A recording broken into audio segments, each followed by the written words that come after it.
Hi, good morning.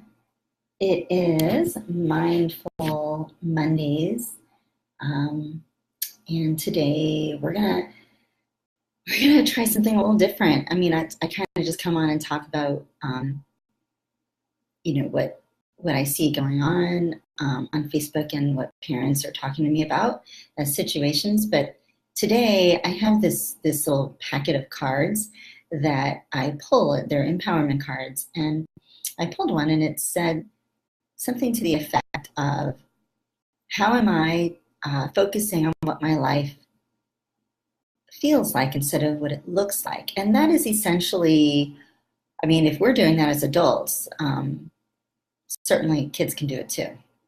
And essentially, that is one of the things that I do. Hi, Doobie. Thanks for being here.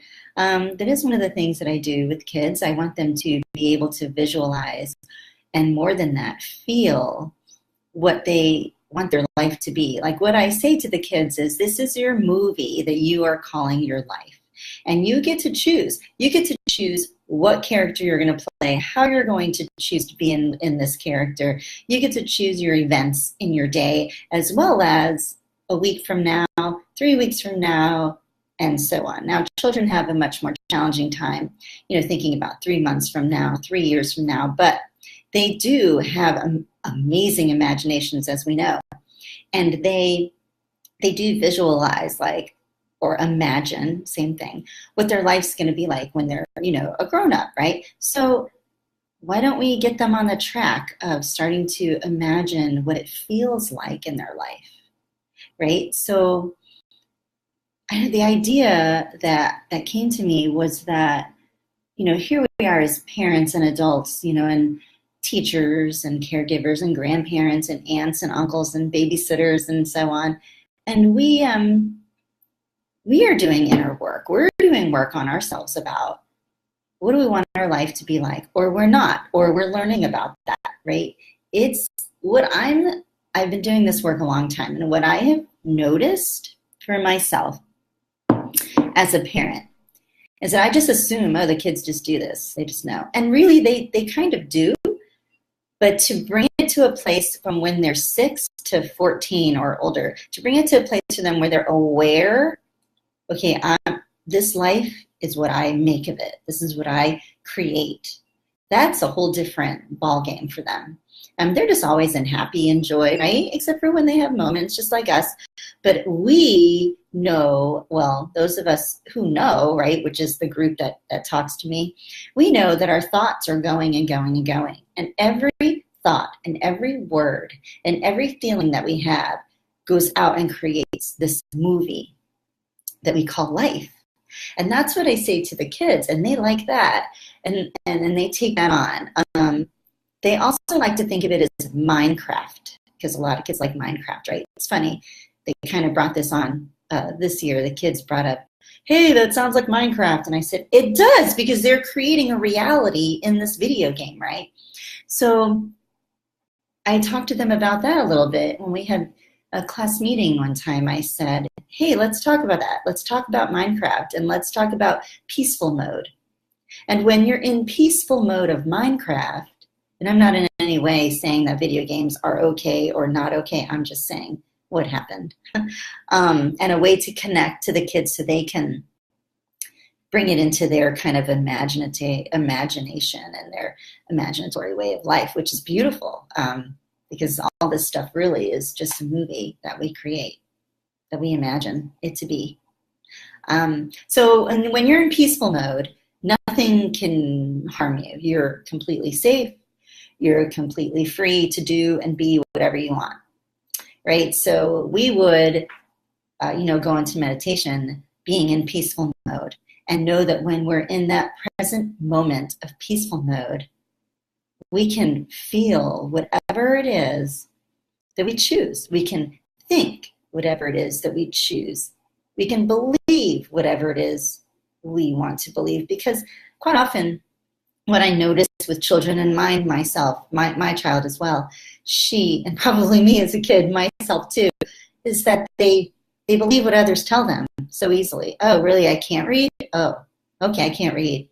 Or, hey, yeah, you're right, I am reading. They take it on instead of being their own being, which is inside of them. And I know there are children and we're guiding them. So it is very important that we choose our words carefully, right?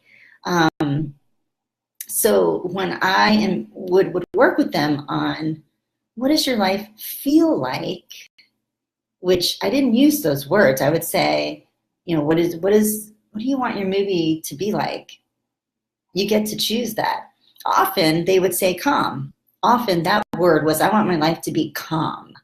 So then we would go into, or I want my life to be peaceful. Those were the two words that came up a lot. And, I don't know where that comes from for them, but for whatever reason, that's what they're feeling. And this was in school. So in school, sometimes it's different than being at home. Sometimes it isn't, not for every child. So we would go into meditation and then, or visualization, whatever you want to call it, being, it's all the same thing. And they would, hi, Christine, thanks for coming. And they would go ahead and feel calm and peaceful and those feelings that they wanted their life to feel like. So sometimes I would say, let's go into peaceful mode like in Minecraft, or I would just do our regular meditation. And inevitably they would all open their eyes, or some that don't open their eyes would come to our space again in our classroom, and they would all realize, I feel calm. And I would give children the choice to do this or not. So sometimes there would be a couple of kids who wouldn't do it. They would still sit in the space, but they wouldn't do the meditation. Or there would be one or two that would need to leave the circle because they were just uncomfortable, or they had something else they needed to do in that moment. But they would also feel the calm. So that's really interesting, right? So my question for this little chat today is, are we teaching our children to focus more on what their life looks like or what it feels like? And I'm suggesting that we guide them into focusing on what their life feels like, because that is where creation happens. And so if they are not able to do that, I don't know what you're talking about, what my life feels like, right? So then we need to start doing that through our own growth, through our own way of how we choose our words to how it feels. So here's another activity I would do with them. This one I think would be cool for you to try with your kids. I did this with my daughter a couple of weeks ago, and I did this with the students I work with too. I would have them close their eyes, and I would say words, like at first I would talk to them about how feelings create and thoughts create, and how we can feel what thoughts and words are like in our body. And so when we feel that in our body, like if we say the word hate, it's going to feel a different way in our body than when we say the word love, right? And to me, the word hate feels like this, all closed up. And I would do this with them. And then I would come up with words, constricting, closed up, tight. Then I would say the word love. And to me, that is more open, and I would show them, what it feels like to me, and we would come up with words for that. So those feelings create what's happening in my movie that I call life to me, because life flows as me, right? There's a flow of life, and I talk to them about the flow of life, and life flows as me. Some people say life flows through me. Same, in my opinion. So if I'm in hate or anger or sadness or frustration or negative, I don't want to say negative, words that create a lower feeling or a vibration or a more constricting feeling within myself about me or anyone, that's showing up in my movie.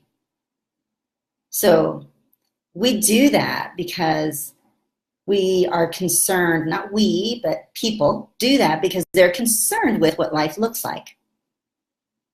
Okay, well, I'm supposed to be reading on grade level. I'm supposed to be athletic. I'm supposed to not cry. So when I cry or when I don't read at grade level or I don't meet this expectation, I'm an idiot, or these are words and feelings that are true for children. I'm not good enough. I can't do it. I'm just not good at that. Well, those are not open feelings. Those are, they feel like this.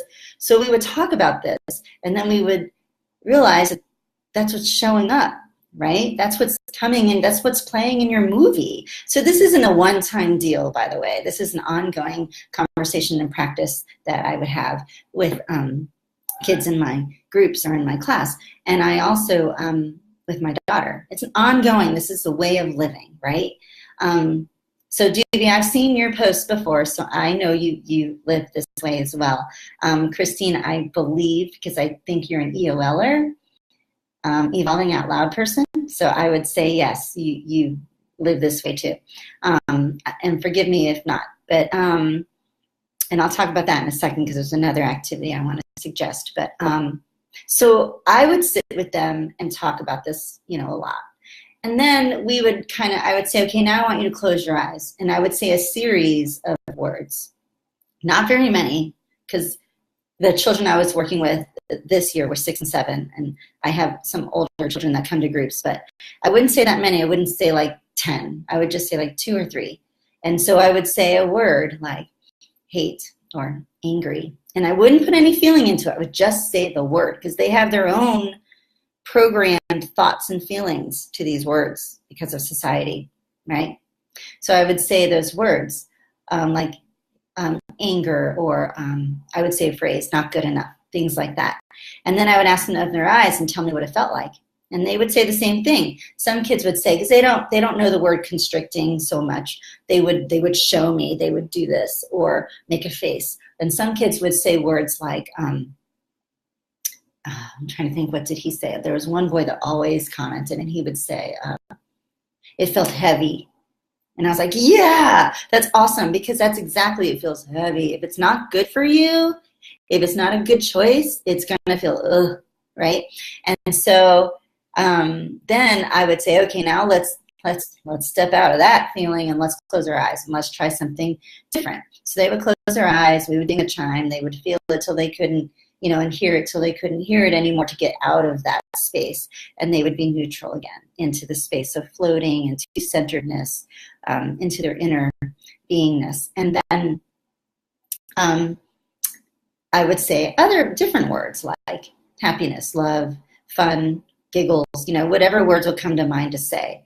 And their whole body would shift anyway. Like I could see it physically on them, because kids are so dramatic in their way of showing, they show things, which is great. And so then they would open their eyes and, hi Caroline, and they would say that they felt free. Free was one of the words that they would say, or they would show me in their face, the one boy who said it felt heavy, he'd say, oh, it doesn't feel heavy anymore. It feels like I'm like a balloon. He would say things like that. So I said, oh, so it feels light? And he said, oh, yeah. So I kind of have to give them vocabulary, because they don't really have words yet to express exactly what they're wanting to say, but they can show you. And so try that with your kids, because that is a way, hi Caroline, that is a way for them to realize and become aware that they're creating their movie that they call life by how they feel. And so then after you practice that a little bit, take a moment, like when you realize that they're having a sad moment or a moment when they feel frustrated, and then ask them how their body feels. Ooh, that was my head. Ask them how their body feels, and use that language, constricting, heavy, those things, and then ask them if they can, move to a feeling that might feel lighter, and then kind of work with them on that and see what happens, and remind them that this is their movie that they're creating, that they get to choose. They get to choose. And quite often they do it so quickly that when you do it a few times, quite often what happened, like I would do this a few times with the kids and talk about it a lot.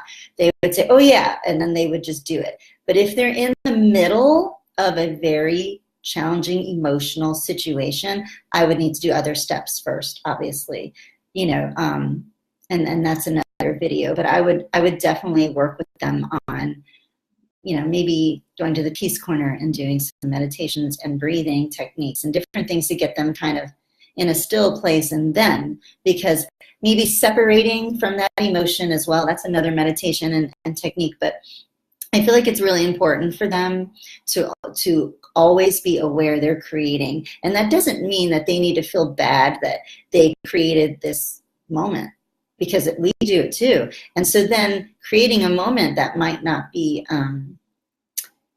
difficult for them, but it's also a learning opportunity. So I would say, well, this is an amazing opportunity for you and for me and everyone involved, so that you guys can all learn how to move through this and remember it for next time, and how you want to create the next situation that is similar to this. And they get it. They get it. People think they don't. I don't want to generalize. I have been told children don't understand that. That's not true. I have seen children understand this. So I want to read your comment, Christine. Okay, so give me 1 minute. I will read what she wrote. She wrote, she's been a teacher for 13 years. She lives like this. I figured, yeah. Every day is a practice, though. Yes, it is. And as we practice with the children, that is connecting with them. And they love it, because of course they do. They're people, right? And they want to be in connection with the flow just as we want to be. They want to be with a tribe just like we want to be. So as you practice with them, they practice with you, and then they start to practice with each other, and then they practice on their own. Then they bring it to their family. Like, that's the pattern that I've noticed. First, they practice with me, right? All of these activities and techniques and the way we speak and look at the world. And then they start doing it and choosing it with their friends in the classroom. Then they start doing it at home with their friends or their family or their sister or their brother. And then they definitely do it alone. Like, I had kids telling me they were doing meditation before bed and when getting up. And sometimes at night when they would feel afraid, things like that. And I cried because I was so happy. I said, I'm so happy that you're using these at home. Like, it becomes their own. And I will say the challenge is to continue that for children, to do it. Thank you, Sharon. To do it, for them to choose to do it. Like at school, they were telling me the biggest challenge was, well, how do I do this at school? And I was like, well, you ask to go to the bathroom. Or you raise your hand, or you put your hand on your teacher's shoulder, or whatever type of classroom you're in, and you tell them, I need some time to move through some feelings. And they're not going to say, no, you can't do that. Like, they're not. And if they do, then that's when you ask to speak to them in private later and explain. Empower the children. They have a right to speak up. They have a right to share their feelings. They're creating this movie that they call their life. Empower them to be able to visualize that they can talk to their teachers this way, because they can. They absolutely can. I had first graders talking to me saying, Miss Adrienne, I didn't like it when you did that. Okay. And then I wasn't aware of what I did. So I'd say, let's pick a time and talk about it, because I'm not sure I know what you're talking about and I want to hear you. And so we would. And then they would tell me.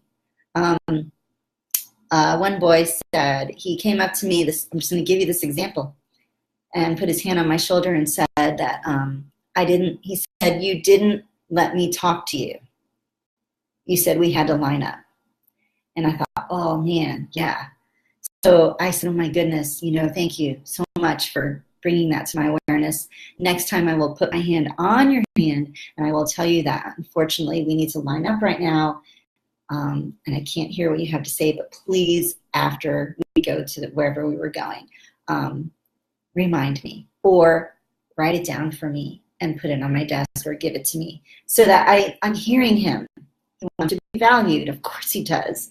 So that kind of idea, empower them to do that. And then they know they can leave notes on their other teachers' desks as they go through the years, because teachers love children. That's why they're doing what they're doing. So they want to hear them. They just aren't aware that they're making these quick decisions, because there's schedules and there's time frames and challenges and interruptions and yada, yada. So she says, would like to empower kids more. This is Christine. You're inspiring. Oh, thank you. I struggle with where I'm supposed to be in relation to teaching and healing. The public system is so draining. I don't know if I should say this publicly, but I am. That's why I'm doing this, not doing that anymore. There are schools, though, that are very supportive. There are, and that's another video, but honest to goodness, I think it's just a huge challenge because of the system and what the government and the states expect of the principals and directors. So then they have to expect it of the teachers, and then the teachers have to expect it of the students. And I hear you, Christine, but there's a way. There is, because I did it. And I am, private message me later, because I'm actually creating a program on creating a mindful classroom, and I'm doing a training in Florida in October at a preschool, but this works all over the board, in every grade and every child. So I want to create something online, so maybe we could talk. Yes, that's what I'm doing, yes. Thank you. Oh my gosh, you're making my day.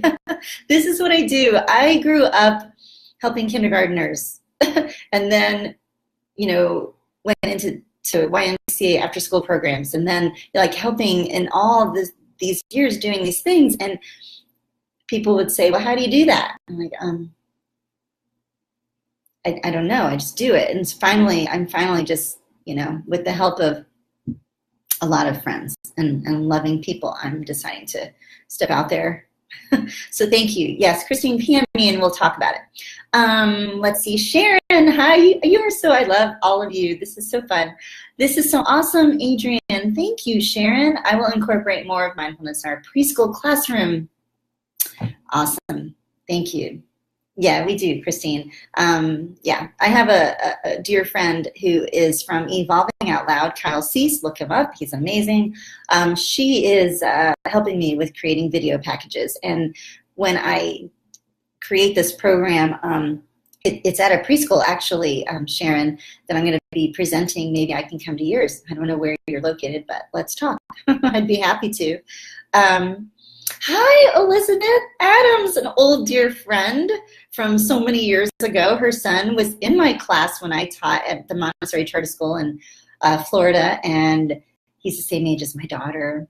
And they're 14, and oh my goodness, Elizabeth, Beth is what I called her, Beth. Beth, we have to talk when I come down there in October, because our kids are big. They've grown up. Oh my goodness, I have to put my cat down. Hold on. He can't jump. He has a situation, so I gotta pick him up and carry him. Anyway, yes, yes, definitely, Sharon. Let's talk. I wanted to bring up another thing to try, because I just did this with my daughter last night, and it was so much fun. Kyle Cease, Evolving Out Loud. He teaches adults, or guides them to open up to their inner beingness, and one of the things that he shows us is Kailego. And so what that is where we just talk out loud about where we feel, we can visualize our life, but what does it feel like, where we feel our life to be in 3 months from now? We act as if it's happening now, and we talk about it, how it's happening. And when I do Kailego, I can feel it. Like it really feels like it's happening right now. And it's coming from inside of me. Like I see this like movie playing, and then I just say it out loud as it comes. But at first, I had to allow my mind to tell me what to say. So I just said what I wanted my life to look like until it began to feel a certain way. So when I noticed that I was saying like, I'm trying to think, when I was saying things like, oh, I want my life to, I want to live in, like I was being really specific, I want to live in a house with a basement on the river, blah, blah, blah. Then it felt that feeling. So I said, okay.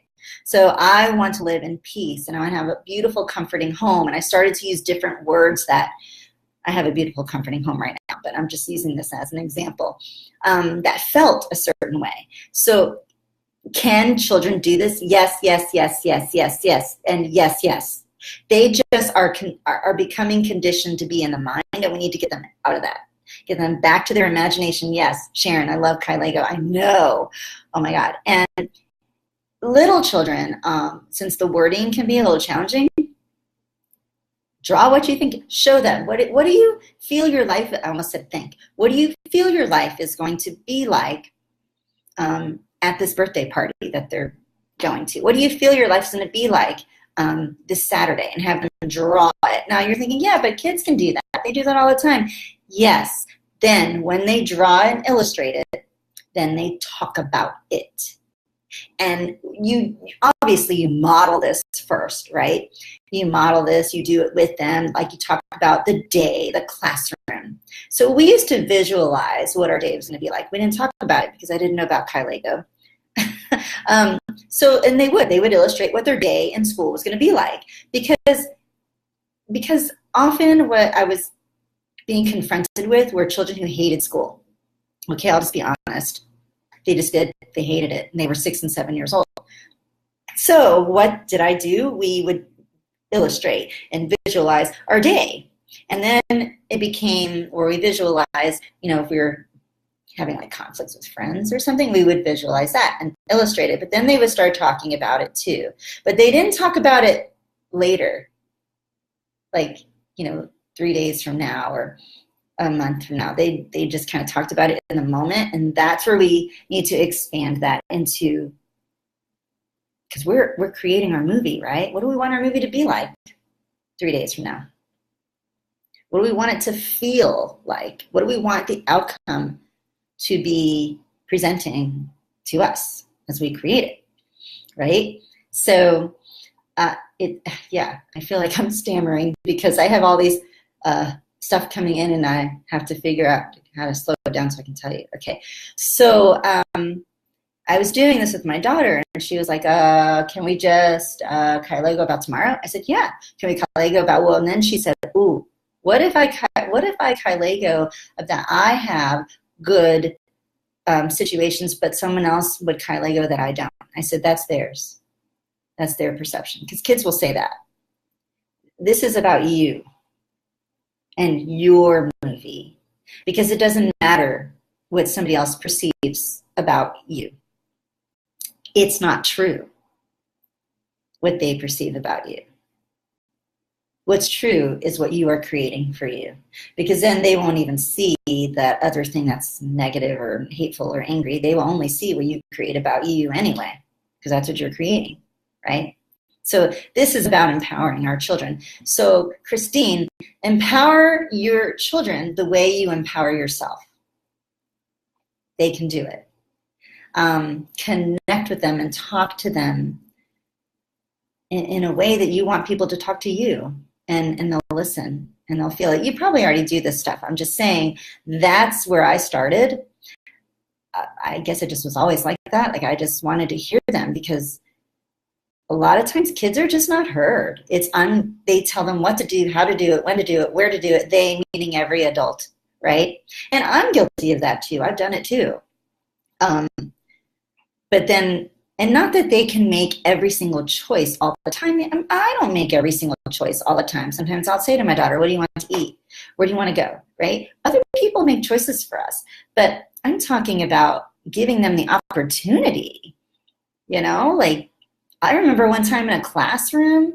Okay, so this was a new school that I was in, and I helped kind of open it up with other teachers. And it was a Montessori charter school in Florida. And I had first and second graders. And these two boys in there were twins. And they had never been in a Montessori school. And they were like, wow, I can decide. I can make this decision. And I thought, well, yeah, right. So in the classroom, we were trying to move the furniture around to make our classroom flow better, to make it easier on us all, so we could all see each other and work in little crannies, because some kids like little places to sit and work. But I was having a challenge to figure it all out on my own, right? So we sat together in circle, and I said, the room, and I always use the word feel, which is interesting to me, because sometimes I have had adults tell me, like adults that are my bosses, tell me that, why did you use the word feel? And I because I feel from from how I want my life, how I choose my life to be. And so then kids do too. In fact, they feel more than they think until we create the situations and teach them to think before they feel. So, kitty, gotta lay down. There you go. Lay down. Here you go. So, oh, look, I'm telling my cat what to do, but he's hurt, and I don't want him to get hurt. Those situations, we have to tell our children what to do, I think. No, I'm just kidding.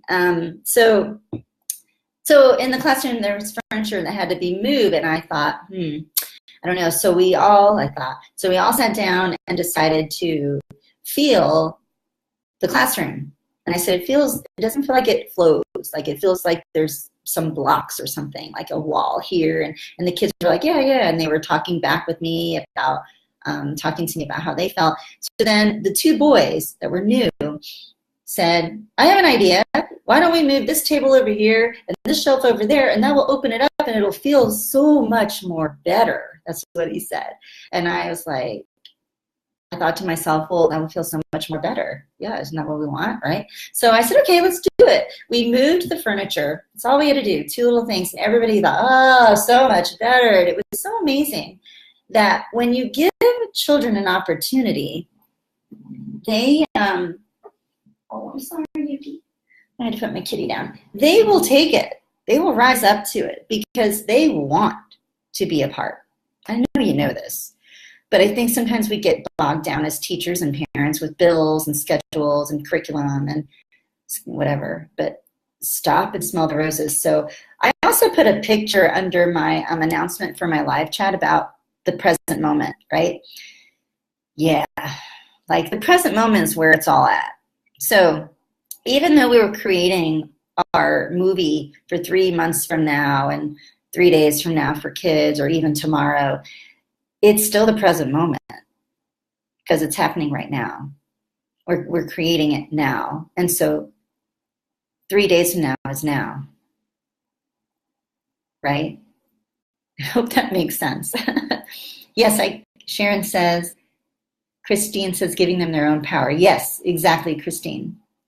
Yeah, the BS, you got it. Sharon says, I catch myself say, don't do that, but then realize what I'm saying and ask, how does that make? Yeah, right? I know. Because we're learning too, and that's the beautiful part. This is what I would tell my students and tell my daughter too. I'm like, I'm learning too. I don't have it all. I don't know it all. All I know is that I'm evolving with you. And that makes me feel amazing because we're doing it together.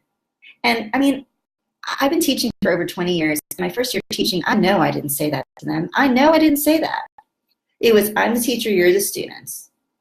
And when I realized I didn't feel fulfilled doing that, I taught 5th grade my first year teaching, and I said to myself, this isn't cool. Like, these are kids. I love them. Why am I? So I remember sitting on my desk and asking them to sit on their desks too. And yes, they were in rows and all that. And I said, this doesn't feel right to me. I said this to them. I'm telling you what to do all day. Let's do something different. And so we changed the room because they wanted to. We changed our schedule because they felt like that would be helpful. And we tried different things. And I thought, this is it. This is this. And I was so happy. Now, I didn't know that I was empowering them. I didn't know that I was giving them some freedom. I just knew it didn't feel right. I don't know. I was young. I didn't know. So I'm just trying to describe that anything that we can do, they can do too. Hi, John. Thanks for coming. And thanks for sharing this too. I appreciate it. Yeah, so I just really hope that you try this with your kids and any of them.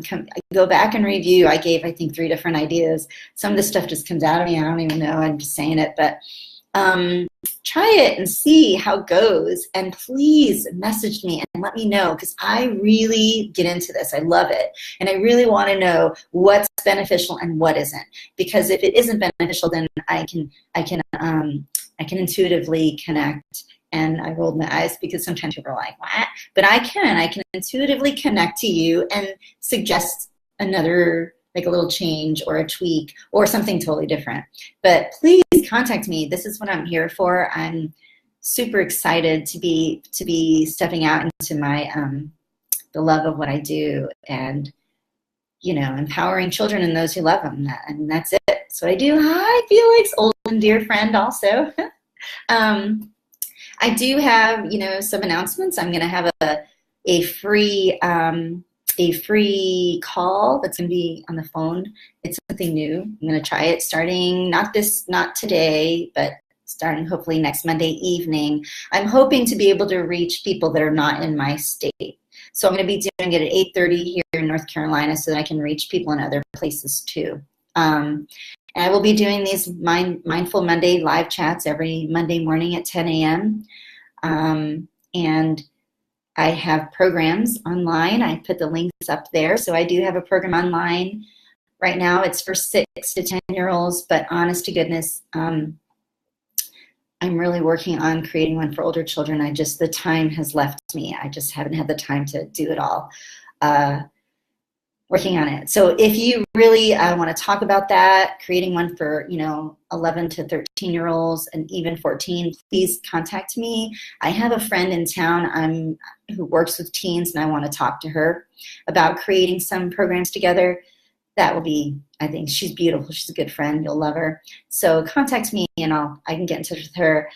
I also have an in-person group that is starting a week from yesterday.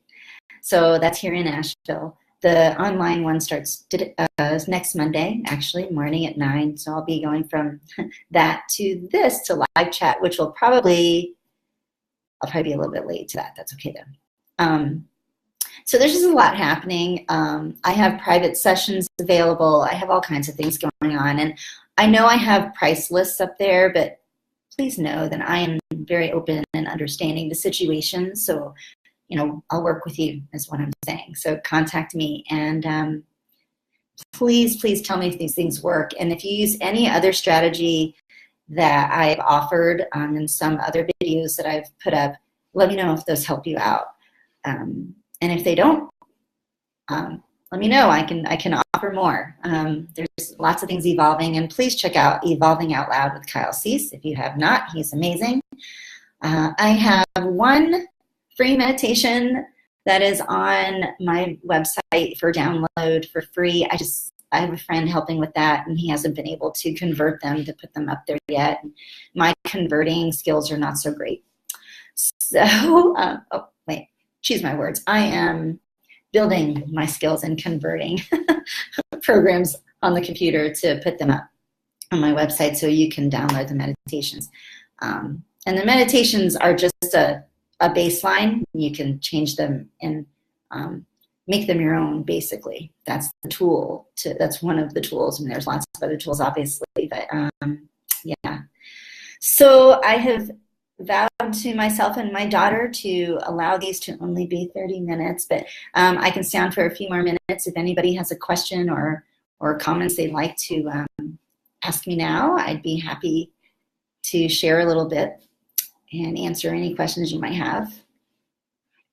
This is so much fun. Thank you for being here. I'm in so much gratitude right now. Yeah, it's fun. Okay, so nobody has any questions or comments. Okay, so I will be back again next Monday at 10, and hope to see you all here. Thank you so much for being here. I love you all, and I hope you have a wonderful, amazing day.